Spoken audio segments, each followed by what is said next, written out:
حج کی فرضیت کا حکم آنے کے بعد آپ صلی اللہ علیہ وسلم نے ایک ہی حج ادا فرمایا۔ اس حج کو حجۃ الوداع، حجۃ الاسلام، حجۃ البلاغ اور حجۃ التمام کے ناموں سے بھی موسوم کیا جاتا ہے۔ اس موقع پر میدان عرفات کی وادی نمرہ میں بروز جمعۃ المبارک 9 ذوالحج 10 ہجری بمطابق 632 عیسوی کو اپنی اونٹنی قصبہ پر سوار ہو کر جو خطبہ ارشاد فرمایا اسے خطبہ حجۃ الوداع کہا جاتا ہے۔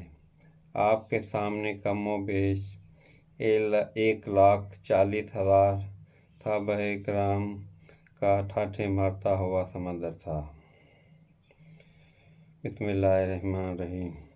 خطبے کے آغاز میں اللہ تعالیٰ کی حمد و ثنا کے بعد آپ صلی اللہ علیہ وسلم نے فرمایا، ہو سکتا ہے کہ آئندہ سال اس جگہ تم مجھے نہ دیکھ سکو۔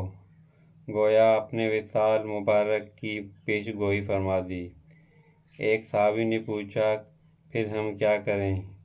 آپ صلی اللہ علیہ وسلم نے فرمایا، نماز، روزہ، زکوٰۃ اور حج کی ادائیگی کرتے رہنا، اللہ تعالیٰ تمہیں جنت الفردوس عطا فرمائیں گے۔ زمانہ جاہلیت کی تمام رسوم کو میں نے اپنے پاؤں تلے پامال کر دیا ہے۔ اب ناحق قتل و غارت نہیں ہوگی۔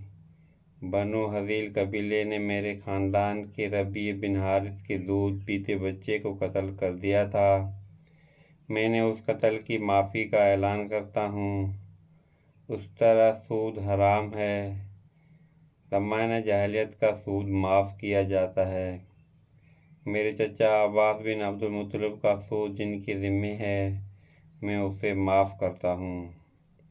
غور سے سن لو، بے شک تم سب حضرت آدم علیہ السلام کی اولاد ہو اور آدم کی تخلیق مٹی سے ہوئی تھی۔ کسی گورے کو کالے پر اور کسی کالے کو گورے پر کوئی فوقیت نہیں، کسی عربی کو اجمی پر اور کسی اجمی کو عربی پر کوئی فضیلت نہیں۔ اللہ تعالیٰ کے ہاں تم میں سے وہی عزت والا ہے جو زیادہ متقی اور پرہیزگار ہے۔ آپ صلی اللہ علیہ وسلم نے فرمایا، آج کا دن جمعۃ المبارک 9 ذوالحج، یہ شہر مکہ المکرم اور یہ مہینہ ذوالحج جس طرح محترم ہیں، اسی طرح تمہاری جان، مال، عزت و آبرو بھی ایک دوسرے کے لیے قابل احترام ہے۔ غور سے سن لو، کبھی کسی پر ظلم نہیں کرنا، کبھی کسی پر ظلم نہیں کرنا، کبھی کسی پر ظلم نہیں کرنا۔ جب تک باہمی رضامندی نہ ہو اس وقت تک کسی کا مال استعمال کرنے کی اجازت نہیں۔ ورثاء میں سے ہر ایک کا حق اللہ تعالیٰ نے مقرر کر دیا ہے، لہذا کوئی شخص کسی وارث کے لیے وصیت نہیں کر سکتا۔ غور سے سن لو، ایک مسلمان دوسرے مسلمان کا بھائی ہے اور مسلمان آپس میں باہمی رشتے اخوت میں منسلک ہیں۔ اس طرح اپنے غلاموں کے حقوق ادا کرو۔ جو تم خود کھاتے ہو وہی انہیں بھی کھلاؤ، جو تم خود پیتے ہو انہیں بھی پہناؤ۔ اگر ان سے کوئی غلطی یا کوتاہی ہو جائے تو اللہ کے لیے معاف کر دیا کرو۔ اگر معافی کی گنجائش نہ ہو تو بجائے سزا دینے کے انہیں آزاد یا فروخت کر دو۔ مزید آپ صلی اللہ علیہ وسلم نے فرمایا، تمہاری ازواجی زندگی میں بھی باہمی اخوت و فرائض عائد ہوتے ہیں، ان کی پاسداری کرتے رہنا، عورتوں سے حسن سلوک رکھنا، اللہ کے نام پر بطور امانت یہ تمہارے لیے حلال ہوئی ہے، اور تمہارا حق یہ ہے کہ تمہاری عورتیں کسی ایسے شخص کو گھر میں داخل ہونے دیں جس سے آپ نہیں چاہتے۔ پڑوسیوں کے بارے میں فرمایا کہ ان کے حقوق کا خیال رکھو۔ صحابہ کرام رضی اللہ تعالیٰ عنہ فرماتے ہیں، پڑوسیوں کے متعلق آپ نے اس قدر تاکید فرمائی کہ ہمیں احساس ہوا کہ پڑوسی کو جائیداد میں وارث بنا دیا جائے گا۔ پھر آپ صلی اللہ علیہ وسلم نے فرمایا، دین کے معاملات میں غلو اور انتہا پسندی سے بچنا، کیونکہ تم سے پہلے قومیں اسی غلو اور انتہا پسندی کی وجہ سے ہلاکت تک پہنچ گئیں۔ اگر کوئی ارتکاب جرم کرے گا تو خود ہی اس کی سزا بھگتے گا۔